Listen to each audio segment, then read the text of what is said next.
en nuestras casas muchas veces tenemos ese lugar donde ponemos todo aquello para lo cual no tenemos lugar en nuestro apartamento, ¿verdad? Tenemos un lugar así. Pues eso era lo que el sótano era para nosotros.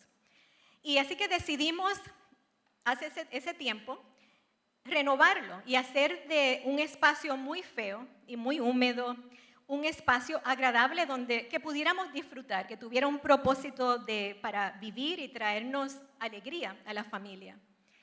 Y nunca pensamos que iba a ser un proyecto tan involucrado. ¿Les ha pasado a ustedes que comienzan un proyecto de renovación en su casa y descubren que es mucho más grande de lo que usted jamás anticipó que iba a ser? Pues eso fue este proyecto para nosotros. Primeramente, tuvimos que demoler el cimiento o la fundación original de la casa. Ese fue el primer paso. Luego tuvimos que cavar mucho más porque en nuestra casa ahora ya tiene 110, 115 años, pero cuando se construyó la casa, en ese tiempo, hace 100 años anteriormente, el código indicaba que había que cavar 4 pies, pero el nuevo código decía que eran 8 pies para que fuera una mejor fundación. Así que tuvimos que cavar mucho, mucho, mucho más profundo. También descubrimos que necesitábamos un plano diseñado por un ingeniero experto en fundaciones. Y ese plano tuvimos que llevarlo a una oficina especial de inspección para que fuera aprobado, para nosotros poder usarlo para nuestra fundación. Así que muchos miles de dólares después, muchas libras de tierra después, muchos meses después, finalmente pudimos empezar a construir la fundación de nuestra casa o rehacerla. Tomó mucho tiempo construirlo porque había que seguir las especificaciones de los planos al pie de la letra. Así que fue un tiempo muy largo. Cuando la construimos nos dimos cuenta de lo inadecuada que era nuestra fundación anterior. Habíamos vivido con ella, teníamos paz con ella por todo ese tiempo, pero al comenzar este proyecto de renovación, al enfocarnos en este proyecto, nos dimos cuenta qué mala fundación tenía nuestra casa anteriormente. Y sí que recibimos una educación acerca del significado de una fundación en una casa. Pero ahora, después de ese proyecto, podemos decir que ya no entra la humedad a nuestro sótano. La casa está mucho más estable. El peso de la casa descansa en una superficie que le trae mayor estabilidad. Fíjense que aún los pisos de la casa se arreglaron, porque antes de eso estaban inclinados. Muchos de ustedes les pasa eso que tiran a rodar una pelotita y la pelotita sigue su camino. Pues eso nos pasaba a nosotros. Al arreglar la fundación y hacer otros pequeños arreglos más, pudimos aún nivelar la casa. Y si usted se para delante de nuestra casa, jamás va a decir, wow, qué fundación más tremenda tiene esta casa, qué portento de fundación tiene. No, porque no se ve. Pero ¿saben lo que sí? Sí, nosotros recibimos, nos beneficiamos del resultado de una fundación firme. Y de eso yo quiero hablarles, obviamente no de la fundación de una casa física, sino de algo mucho más profundo, la fundación de nuestra casa espiritual, de nuestra vida. Y eso nos lleva a Mateo capítulo 7, de los versículos 24 al 29. Y la parábola es una parábola, de hecho está al final del Sermón del Monte, que de hecho el Padre Nuestro es parte del Sermón del Monte. Tenemos las bienaventuranzas, son parte del Sermón del Monte. Y ahí hay muchísimas enseñanzas de Jesús acerca de cómo llevar las relaciones, el carácter que Dios bendice y muchos otros temas que están ahí en el Sermón del Monte. Entonces, esta parábola está al final de ese sermón y en eso nos vamos a enfocar en esta tarde. Comienza en el versículo 24, capítulo 7 de Mateo, y comienza con esta declaración. a cualquiera que me oye estas palabras. Así que nos detenemos ahí, porque eso nos recuerda que todo lo que el Señor ha dicho en el Sermón del Monte es a lo que Él se está refiriendo. Cualquiera que oye todas esas palabras que yo les he compartido, y ahí sigue entonces la parábola. Otra vez el 24, a cualquiera que me oye estas palabras y las pone en práctica, lo compararé a un hombre prudente que edificó su casa sobre la roca. Cayó la lluvia, vinieron los ríos y soplaron los vientos y azotaron aquella casa. Pero ésta no se vino abajo porque estaba fundada sobre la roca. Por otro lado, a cualquiera que me oye estas palabras y no las pone en práctica, lo compararé a un hombre insensato que edificó su casa sobre la arena. Cayó la lluvia, vinieron los ríos y soplaron los vientos y azotaron aquella casa, y ésta se vino abajo, y su ruina fue estrepitosa. Cuando Jesús terminó de hablar, la gente se admiraba de su enseñanza, porque les enseñaba como quien tiene autoridad y no como sus escribas. Vemos tres semejanzas entre estos dos edificadores, estos dos hombres. Son similares en tres maneras. Una es que ambos tenían sueños, ambos tenían un sueño. Ambos tenían una meta. La meta era edificar una casa donde pudieran vivir sus seres queridos, una casa que los protegiera del tiempo, del clima, una casa donde pudieran vivir como familia. Igual que nosotros cuando entramos a un trabajo nuevo, cuando entramos a tener una familia, a tener hijos, a un matrimonio, todos tenemos un sueño, ¿verdad que sí? Todos entramos con un deseo de tener éxito en esa empresa que estamos emprendiendo. Nadie, por ejemplo, se casa o tiene hijos pensando que va a fracasar, ¿verdad? Todos tenemos un sueño cuando empezamos, al igual que estos dos edificadores. Ambos escucharon las enseñanzas del Señor. Ambos estuvieron expuestos a la verdad que Cristo les enseñó. Ambos estaban en el Sermón del Monte escuchando, que sabemos que esto es una parábola, ¿verdad? Es una ilustración. Ambos aprendieron o escucharon acerca de enseñanzas que los ayudaron a saber cómo vivir, cómo desarrollar su carácter. Así que en esta parábola, si ustedes se fijan, no está comparando a un cristiano con uno que no sabe nada del Evangelio, porque ambos escucharon la misma palabra, las mismas enseñanzas.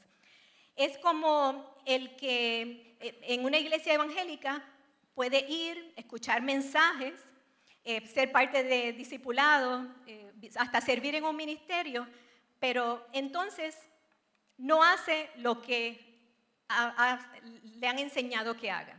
Así que se refiere a personas que han sido expuestos a la palabra.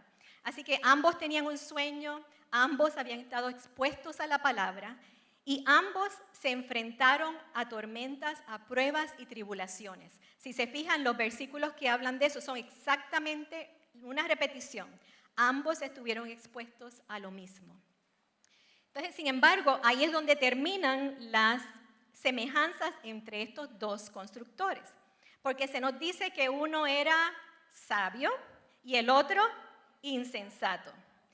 La Biblia habla muchísimo acerca de lo que es una persona necia y de lo que es una persona sabia. Les voy a leer solamente 3 versículos que están en el Antiguo Testamento. Uno es Eclesiastés 2:14. Dice que el sabio usa los ojos y la cabeza, pero el necio anda a tientas. Proverbios 13:16. El que es astuto procede con sabiduría. El que es necio deja ver su necedad. Y Proverbios 14:1. La mujer sabia edifica su casa, pero la necia la derriba con sus manos. Así que en la Biblia hay muchas enseñanzas que nos ayudan a diferenciar entre lo que es una vida vivida en sabiduría o vivida en necedad. Así que en términos de la Biblia, lo que la Biblia nos dice es que una persona sabia es aquella que aplica la verdad bíblica a su vida. Es la persona que cuando se enfrenta a cualquier decisión, sea pequeña, sea grande, consulta lo que la palabra de Dios dice acerca de eso antes de obrar. Y entonces aplica la verdad de Dios a su situación. Eso es una persona sabia. Un insensato es aquel que se niega a considerar la verdad bíblica, no la toma en cuenta al tomar sus decisiones y lo hace a sabiendas o descuidadamente. Eso es una persona necia. Entonces sabemos que la sabiduría es mucho más que conocimiento. De hecho, un necio puede estar lleno de conocimiento y permanecer siendo necio, porque no se trata necesariamente de conocimiento. Y la sabiduría es realmente se reduce a aplicar el conocimiento que tenemos de la palabra al tomar las decisiones, al confrontarnos con las situaciones del día a día. Eso es lo que es sabiduría. Y no podemos ser desobedientes a la palabra y ser sabios y tomar decisiones sabias. No, las dos cosas no pueden convivir. Entonces, ¿qué hizo que Jesús llamara a un hombre, a un constructor sabio y al otro insensato? Todo se reduce a la fundación, al fundamento, a la manera en que construyeron su casa, la fundación que escogieron construir para su casa. La fundación es donde todo comienza. ¿Verdad que nunca hemos visto a una persona empezar poniendo paredes y ventanas sin tener una fundación? ¿Verdad que no? Sería ridículo, eso no puede suceder. Entonces, la sabiduría hace que nosotros construyamos como la Biblia dice que debemos construir. Nuestra hija y su esposo están en el proceso de construir una casa. Ellos le llaman su casa de fe. La visión que ellos tienen de esa casa es permanecer en ella, criar a sus hijos en ella, recibir a los futuros cónyuges de sus hijos, recibir nietos, bisnietos, llegar a la edad madura juntos en esa casa. Esa es la visión que ellos tienen de ella. Y como todo el que está construyendo algo, ¿qué hacemos? Vamos continuamente a ver cuál es el progreso de la casa. Así que ellos continuamente iban, a veces cada 3 días, a ver cómo estaba la casa, a tomar fotos para poder tener un récord de cómo la casa fue progresando. ¿Y qué pasaba? Las primeras semanas, los primeros 2 meses, iban y tomaban las fotos, pero como que nada estaba sucediendo en la casa. ¿Y por qué era eso? Es porque los constructores se estaban tomando todo el cuidado, el tiempo, poniendo todo el esfuerzo para preparar la tierra, para balancear la tierra, para construir una fundación que fuera buena para sostener la casa. Por eso era que se tomó tanto tiempo. Nos alegró mucho saber que ellos escribieron, cuando la casa estaban todavía las paredes, no había sheetrock en las paredes, ellos escribieron versículos de la palabra en los cuales ellos querían fundamentar su familia, su vida en esa casa. Y en la fundación también pusieron una Biblia como una señal de que ese era el fundamento de su familia. Y yo cuando estaba pensando en eso me acordé que también en la fundación de nuestra iglesia hay una Biblia. Pusimos una Biblia cuando se estaba construyendo, esta era nueva construcción, pusimos una Biblia ahí. Y lo fundamentamos en Efesios 2 que dice, y están edificados sobre el fundamento de los apóstoles y profetas, cuya principal piedra angular es Jesucristo mismo. En Cristo, todo el edificio, bien coordinado, va creciendo para llegar a ser un templo santo en el Señor. En Cristo también ustedes son edificados en unión con Él, para que allí habite Dios en el Espíritu. Ese es el fundamento de nuestra congregación. La palabra de Dios es el fundamento exclusivo de nuestra iglesia. Jesús dijo que el sabio construyó sobre la roca. Eso, a veces cuando pensamos en eso, pensamos que lo que este hombre hizo fue que buscó por todos los lugares para ver dónde había una plataforma de piedra donde él pudiera construir su casa. Pero eso no es en realidad lo que significa. Y si nosotros vamos a Lucas capítulo 6, versículos 47 y 48, donde también está la parábola de los dos edificadores, eso nos aclara un poco más este concepto. En Lucas 6, 47 dice, les voy a decir, ese es Jesús hablándole, les voy a decir como quién es el que viene a mí y oye mis palabras y las pone en práctica. Es como quien al construir una casa cava hondo y pone los cimientos sobre la roca. Jesús sabía que en Israel una buena parte del terreno es tierra sobre roca. En inglés le llaman bedrock. No creo que haya una traducción exacta al inglés, pero eso es lo que hay allá. Está la roca, pero está cubierta con tierra. Y lo que Jesús está diciendo es que este hombre sabio cavó hondo, o sea, fue muy directo, muy insistente, cavó hondo hasta encontrar la roca. Y entonces, pues hizo lo que tenía que hacer, ancló su casa a esa roca. Eso es lo que quiere decir la parábola. Por otro lado, el constructor insensato construyó su casa sobre la arena. En Israel, las sequías son muy comunes. Y a veces pasa tanto tiempo sin llover que la arena se pone sólida, como piedra casi. Podría parecer como que se puede construir sobre la arena. Así que este hombre insensato encontró cualquier lugar y ahí construyó su casa sobre la arena. Pero también sabemos que en Israel hay temporadas de lluvia, como en todos sitios. Y muchas veces hay inundaciones repentinas que también suceden. ¿Y qué pasó con este hombre? Pues construyó sobre la arena y tuvo que pagar las consecuencias, ¿verdad? Y hasta el día de hoy, así mismo es en Israel, es tierra que cubre piedra y hay inundaciones repentinas. En las noticias de vez en cuando salen esas situaciones. Así que este hombre no invirtió tiempo ni esfuerzo. Él buscó la solución lo que más le viniera a la mano, lo más fácil que pudo hacer, en vez de buscar un lugar apropiado donde anclar su casa. Así que ya vimos que ambos comenzaron con el mismo sueño y tenían conocimientos similares, pero construyeron en cimientos diferentes, en fundaciones diferentes. Es muy posible que en el exterior sus casas se vieran muy similares, pero su fundamento no era el mismo y eso se vio cuando llegó el tiempo de la prueba.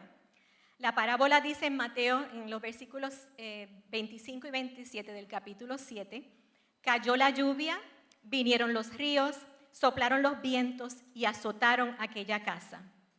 Hasta entonces, las casas, sus vidas, sus matrimonios, sus familias, se veían muy parecidas. Pero en respuestas a la tormenta, una no cayó, mientras que la otra fue destruida. Y dice que fue grande su ruina. En otras palabras, que en tiempos normales de bonanza, todo parecía estar bien. Pero al llegar la prueba, se expuso la realidad de los fundamentos de sus vidas. Todos vamos a ser expuestos a luchas, a tribulaciones, a pruebas. Eso es parte de vivir en este mundo. Jesús dijo en Juan 16, estas cosas les he hablado para que en mí tengan paz.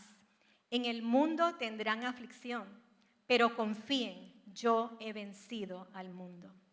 Yo he visto a través de la carrera pastoral, he visto familias que han sido enfrentadas a grandes pruebas, pérdidas inmensas en su vida, que los han sacudido bien adentro, pero sin embargo se han mantenido firmes en el Señor. Y también he visto a muchos otros que han sido expuestos a pruebas similares, sin embargo, han tomado decisiones erróneas y ha sido grande su ruina. Así que es muy importante cómo nosotros construimos nuestra fundación, para cuando venga el tiempo de prueba podamos superarlas y mantenernos firmes en el Señor. Todos estamos construyendo algo. Un niño pequeño está construyendo algo. Todos estamos construyendo algo. Los adolescentes, cualquier edad que tú tengas, estás construyendo algo. Ninguna persona está exenta de eso. Todos estamos construyendo todo el tiempo. Estamos construyendo nuestras vidas, nuestra educación, nuestra carrera, nuestra familia, nuestro matrimonio, nuestra paternidad, nuestra maternidad, nuestras finanzas. Estamos construyendo todo el tiempo. Y la pregunta que el Señor nos hace a través de esta parábola en este día es: ¿sobre qué fundamento estás construyendo? De acuerdo a la parábola, nuevamente, solamente hay dos opciones. Una es construir sabiamente, actuando sobre la palabra de Dios, y la otra opción es construir insensatamente, dándole más importancia a nuestras preferencias, a nuestras filosofías personales, y no viviendo de acuerdo a lo que la palabra de Dios dice. Y muchas veces lo que hacemos es mezclar palabra de Dios con nuestras propias filosofías y creemos que estamos viviendo en la verdad de Dios. Así que es algo sobre lo cual tenemos que estar muy vigilantes, que nuestras vidas verdaderamente estén fundamentadas en la palabra de Dios. Si nosotros queremos construir una fundación sólida, no podemos simplemente ser oidores de la palabra, ¿verdad? Que no tenemos que ser hacedores de la palabra. Nos lo dice Santiago 1:22, dice: pero pongan en práctica la palabra y no se limiten solo a oírla, pues se estarán engañando a ustedes mismos. Y es fácil engañarnos. La palabra dice que no hay nada más engañoso que el corazón del hombre. Así que podríamos ser engañados. Tenemos que estar nuestros ojos muy fundamentados, nuestra vida fundamentada en la palabra de Dios. Así que en este día yo te animo a eso, a profundizar en la palabra de Dios, a participar de clases de discipulado, a ser parte de una comunidad. Eso es esencial vivir nuestra vida cristiana en comunidad, junto con otros creyentes. Te animo a leer un libro, uno solo, quizás en un año, uno solo. Hay tanta riqueza en la literatura cristiana acerca del carácter, de las relaciones humanas, de cómo ser mamá, cómo ser papá, acerca del matrimonio. Vamos a buscar esos libros, a leerlos para educarnos. Tenemos que educarnos en las cosas del Señor.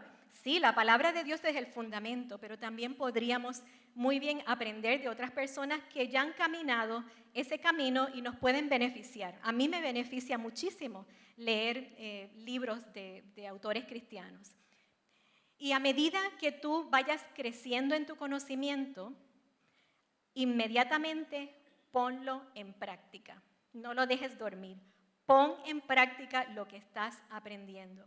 Caminando humildemente en la fe, sabiendo que Dios te va a respaldar cuando tú pongas esa palabra que has aprendido en práctica.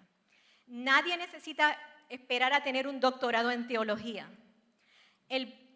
Las enseñanzas del Evangelio son sencillas. De hecho, ¿qué nos dice? Que el reino de los cielos es de los niños. Una fe de niños es suficiente para vivir una vida bien fundamentada en la palabra. Así que enseguida que aprendas, aplica la palabra que has aprendido. Y miren, en Deuteronomio 5:29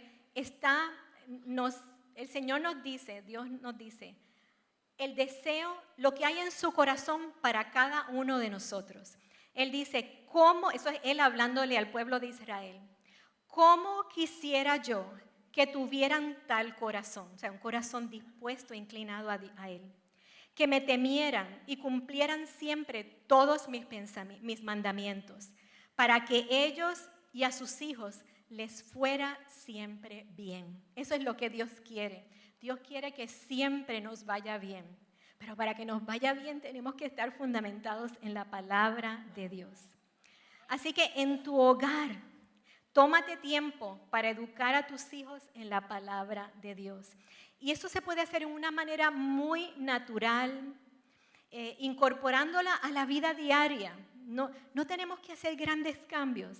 Es aprender palabra y aplicarla a las decisiones de nuestra familia y que nuestros hijos sepan que eso es lo que estamos haciendo. De manera que ellos sepan que nuestra familia quiere honrar a Dios y quiere honrar unos a otros dentro de la familia. Hay tanto que compartir en la palabra. Comparte acerca del perdón, de lo que es ser un pacificador, de las consecuencias de las palabras, tanto para bien como para mal, para vida o como para muerte. Hay tantos principios en la palabra que tenemos que enseñárselos a nuestros hijos. Tienen que ser parte de nuestra vida diaria.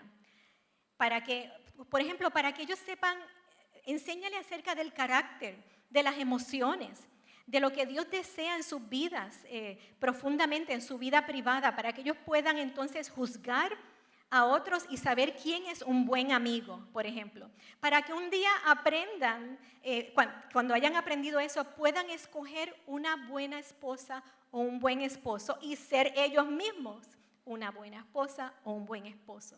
Ese es el fundamento y eso se aprende en el hogar. Dile a tus hijos cuánto Dios los ama. Repítele eso continuamente. Dios no es este ser que está allá en su trono, lejos de ellos, haciendo sus propias cosas. Dios es loco de amor por nuestros hijos, por nosotros y por nuestros hijos. Vamos a enseñarle esas cosas.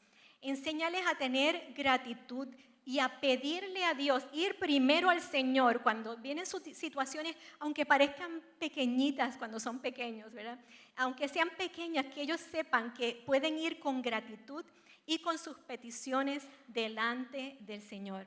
Nuestras dos nietas, ellas, nuestra hija y su esposa les han enseñado a orar. Ellos oran en el camino, ellas mismas son las que oran en el camino a la escuela todos los días. Y dan gracias a Dios por lo que han recibido y ellas mencionan cosas que han recibido de parte de Dios. Ellas piden por sabiduría para ellas mismas tomar buenas decisiones en el día, para que su hermano tome buenas decisiones, para que sus padres tomen buenas decisiones. Así que es un vehículo maravilloso para ir enseñándoles desde que son pequeños, que ellos pueden ir a donde su papá celestial. Y que eso no es papá y mamá los que oran, o mamá si eres sola o papá solo. Ellas también tienen acceso al mismo Señor que sus padres. Y de hecho ha llegado al punto con estas dos niñitas, que cuando ellas oyen a la distancia una sirena de ambulancia o de un camión de bomberos, enseguida llaman a la familia a orar porque hay alguien que está en necesidad. Así que esas cosas se aprenden en el hogar. Así que seamos fieles en enseñarles así. Profundizar en la palabra de Dios para establecer un fundamento firme no es fácil. Requiere sacrificio, nos va a costar algo. Y no sucede accidentalmente. En otras palabras, otra manera que podríamos decirlo es que es intencional. Profundizar hacer un fundamento firme en la palabra de Dios tiene que ser intencional. Y Satanás va a hacer todo lo posible para engañarnos a ti y a mí, para que sencillamente dejemos de resistir a la cultura con su materialismo, su humanismo, sus placeres sensuales, y que dejemos eso en vez de fundamentar nuestra vida en el fundamento firme que es el Señor. Y eso es un asunto muy delicado. Tenemos que saber lo que creemos. Tenemos que saber lo que Dios espera de nosotros. Tenemos que conocer su palabra. Eso se toma otra vez tiempo, pero vale la pena construir bajo ese fundamento. Y en Isaías capítulo 5, 20 al 21 nos hace el profeta nos hace una advertencia severa acerca de eso, de no tener un fundamento firme y de permitir que entren filosofías extrañas a la creencia personal y de nuestra familia. Nos dice ahí en Isaías 5, hay de los que a lo malo dicen bueno y a lo bueno malo, que hacen de la luz tinieblas y de las tinieblas luz, que ponen lo amargo por dulce y lo dulce por amargo. Ay de los sabios en sus propios ojos y de los que son prudentes delante de sí mismos. Así que tenemos que tener mucho cuidado con aún nuestras creencias. Como hijos de Dios, nosotros tenemos que tomar en serio su palabra y clamar cada día por discernimiento y por sabiduría, y para poder permanecer firme ante las tentaciones, ante el pecado, ante las pruebas de la vida. Todos los días nosotros somos bombardeados y nuestros hijos son bombardeados. Cuando están en la escuela están siendo bombardeados por filosofías extrañas a la palabra de Dios, a lo mejor con sus amistades, los medios. Así que tenemos que tener vigilancia. Nosotros como padres tenemos que tener vigilancia sobre la dieta que reciben nuestros hijos y sobre la dieta que nosotros mismos recibimos porque somos modelos para ellos. La familia es el pilar de la sociedad. Si la familia fracasa, cae, se derrumba, la sociedad también cae y se derrumba. Lo estamos viendo todos los días. Nada más que mira las noticias y vemos.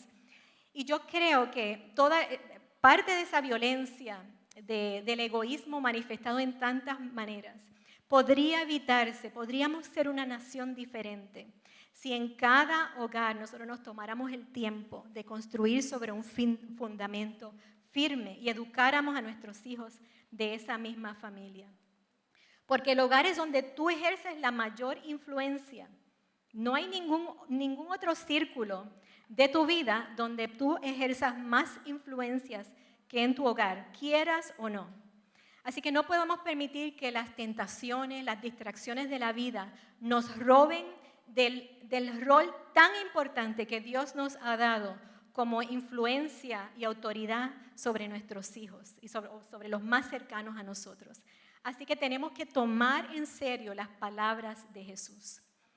Muchos de nosotros vinimos al Señor con un fundamento con muchas grietas. En el mejor de los casos, a veces teníamos que haber destruido ese fundamento y haber construido uno nuevo. Es posible que muchos de nosotros no hayamos tenido modelos que nos hayan apuntado al Señor. Un ejemplo de eso es en consejería prematrimonial. Muchas veces he escuchado lo mismo.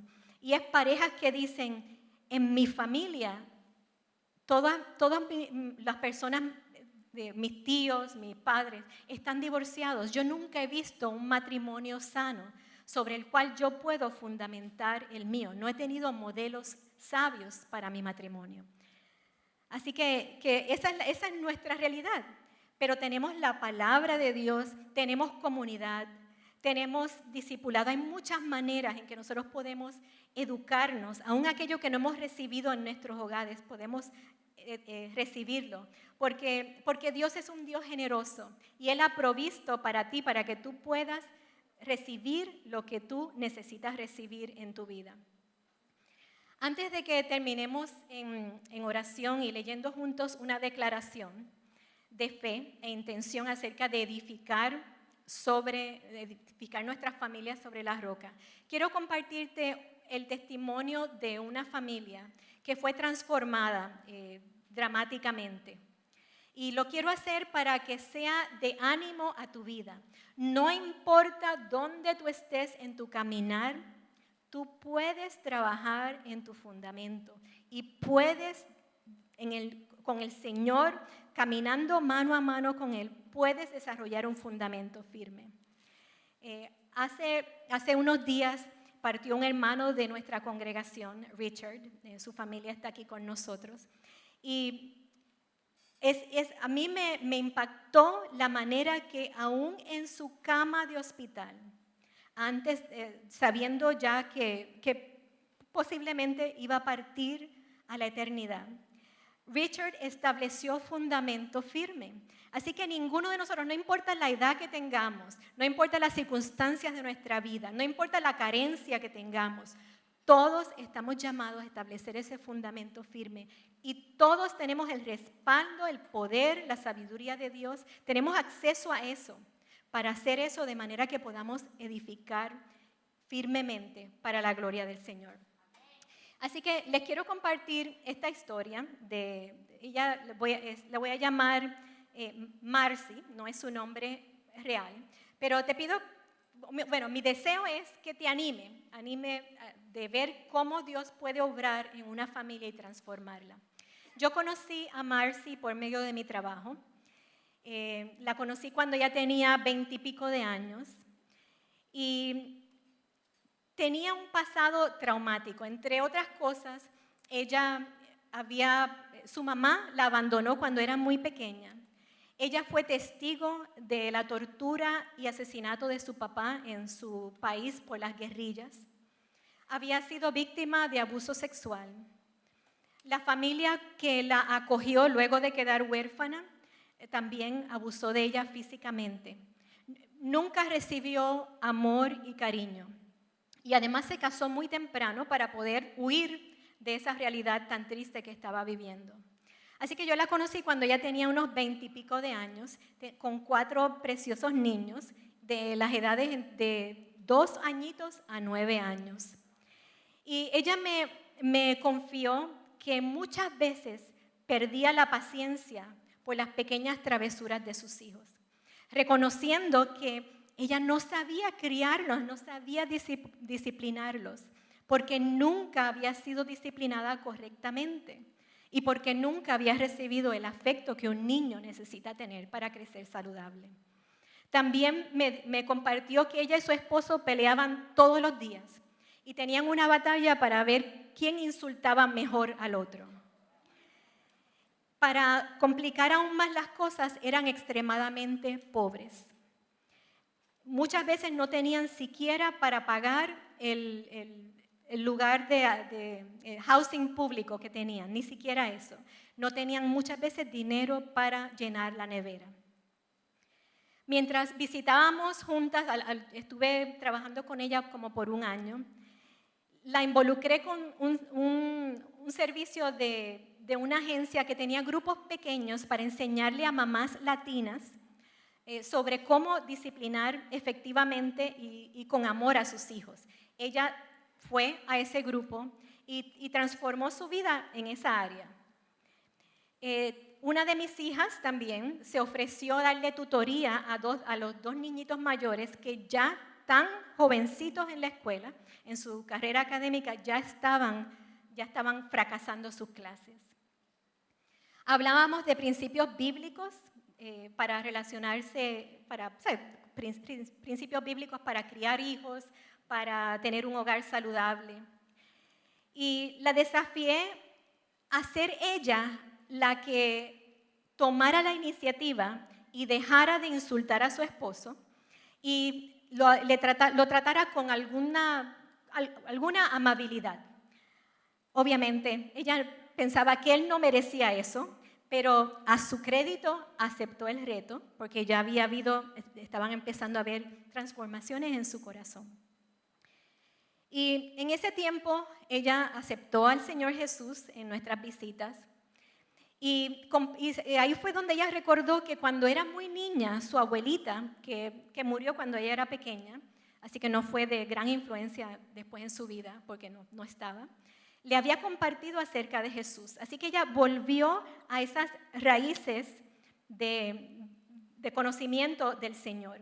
Y en ese mismo tiempo, como es Dios que Él pone cada cosa a su tiempo, una vecina que no la conocía a ella, no se conocían, la invitó a su iglesia y le ofreció a transportarla a su iglesia, a ella y a los niños. Le comentó a su esposo y su esposo se opuso rotundamente a que ella fuera a la iglesia, porque eso le iba a quitar tiempo de sus responsabilidades domésticas. Y entonces ella y yo lo que hicimos fue que nos pusimos a estrategiar. ¿Qué puedes hacer tú para que tu esposo se suavice y tú puedas ir a la iglesia, aunque sea 2 veces al mes, algo así? Así que elaboramos esa estrategia y ella sí pudo ir a la iglesia. A medida que ella construyó lentamente ese cimiento en Cristo, la atmósfera en su hogar cambió. Había más tranquilidad, más paz. El esposo comenzó a ser menos agresivo, menos irascible con ella y con los niños. Y varios meses después se aventuró a ir a la iglesia con ella. Así que él también aceptó al Señor. Así que fue una transformación radical en el ambiente. Cuando yo entraba ahí, cuando ya estos cambios estaban dándose, se respiraba un aire diferente, como la canción que cantábamos, ¿verdad? Que la atmósfera está cambiando ya. La atmósfera de ese hogar comenzó a cambiar. Y no fue solamente eso lo que Dios hizo en esta familia. No solamente hubo reconciliación en las relaciones, se estableció una paz, respeto de unos a otros en el hogar, servicio de unos a otros en el hogar, sino también las finanzas fueron bendecidas. El negocio que él tenía comenzó a despegar después de mucho tiempo de fracaso, comenzó a despegar al punto que a los 2 años después de su conversión pudieron comprar una casa. Así que qué gran transformación en la vida de una familia. Así que el mensaje para nosotros en esta tarde es: si Dios lo pudo hacer con Marcy y su familia, ¿cómo no lo va a hacer con cada uno de nosotros? No importa la situación en la que nos encontremos, no importa la edad que tengamos, no importa que estemos criando a nuestros hijos solos, no importa nada, que las finanzas nos falten, que tengamos carencia. No, nada de eso va a impedir que tú y Dios formen un equipo de transformación donde tu fundamento sea firme y tú puedas empezar a construir cosas nuevas, ideas nuevas, aventuras nuevas, principios nuevos en el Evangelio que van a beneficiarte a ti y a futuras generaciones.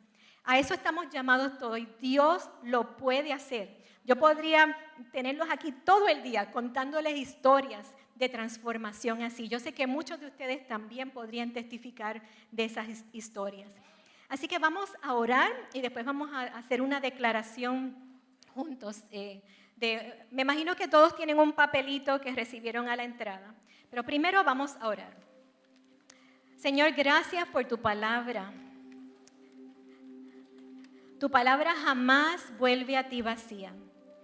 Señor, nosotros declaramos en este día que tu bondad, tu misericordia, tu gracia, tu sabiduría es suficiente para transformar nuestras vidas y hacerlas aún mejores para gloria tuya. Señor, en este día nosotros pedimos que tú transformes nuestros cimientos, que nos ayudes a construir en cimiento firme para bendición de mi familia, de nuestras familias y de futuras generaciones.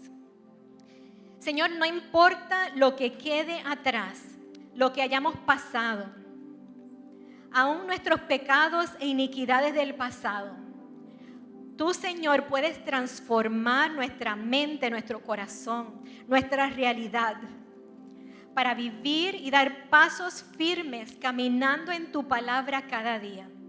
Danos sabiduría,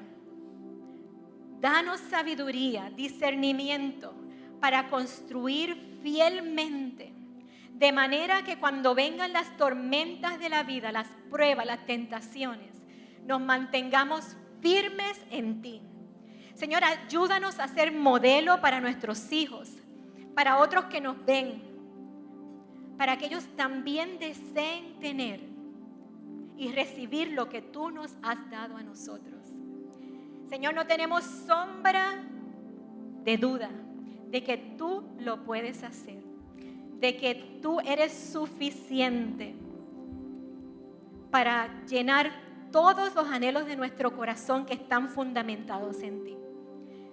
Señor, renuévanos, vivifícanos en ti, Señor. Gracias por tu palabra. Señor, diariamente nos comprometemos a sumergirnos en ella, a nadar en ella, a ser no solamente oidores, sino hacedores de ella, Señor. Gracias, Padre. Gracias, Jesús. Gracias, Espíritu Santo. Amén. Así que quiero pedirles, pónganse de pie y vamos a proyectar la declaración. Pero si algo le pasa a la proyección, sigan leyendo en la hojita. Es esta hojita que recibieron al principio. Porque tenemos que responder. La palabra nos ha dado un reto en esta tarde. Y nosotros vamos a responder al reto. Y es una oración que yo escribí, una declaración, pero es para todas, para que la compartamos todas y la vivamos todas, como una guía para nuestra vida. Edificaré mi familia sobre la roca. Señor, renuncio a ser solo un oidor de tu palabra. Escojo ser hacedor de ella, poniéndola en práctica en todas las áreas de mi vida. Señor, sé que has diseñado a la familia para recibir bendición y ser bendición. Someto mi imperfecta familia a tu misericordia y cuidado. Confieso que hay muchas grietas en los cimientos de mi vida, mi matrimonio y mi familia. Reconozco que sería necio edificar sobre la base de mis propias opiniones y deseos. Necesito tu sabiduría. Determino honrarte con mi obediencia. Dame ojos para ver y oídos para oír. Velaré sobre mi familia. Seré protector de ella. Me pondré toda la armadura de Dios para hacer frente a las maquinaciones de Satanás. Úngeme con discernimiento, valor y autoridad. Ayúdame a modelar con convicción mi amor a ti y los valores de tu reino. Que la pureza, el amor, la gratitud, el perdón, la paz y muchos más sean la herencia de mis presentes y futuras generaciones. Al atravesar las lluvias, tormentas y vientos, mi confianza está en ti. No importa las dificultades que se nos presenten, en tu nombre mi familia prevalecerá. Señor, gracias por la bendición de mi familia y por tus planes para nosotros. Gracias por enseñarnos a edificar sobre una fundación firme. A ti sea toda la gloria. Amén y amén.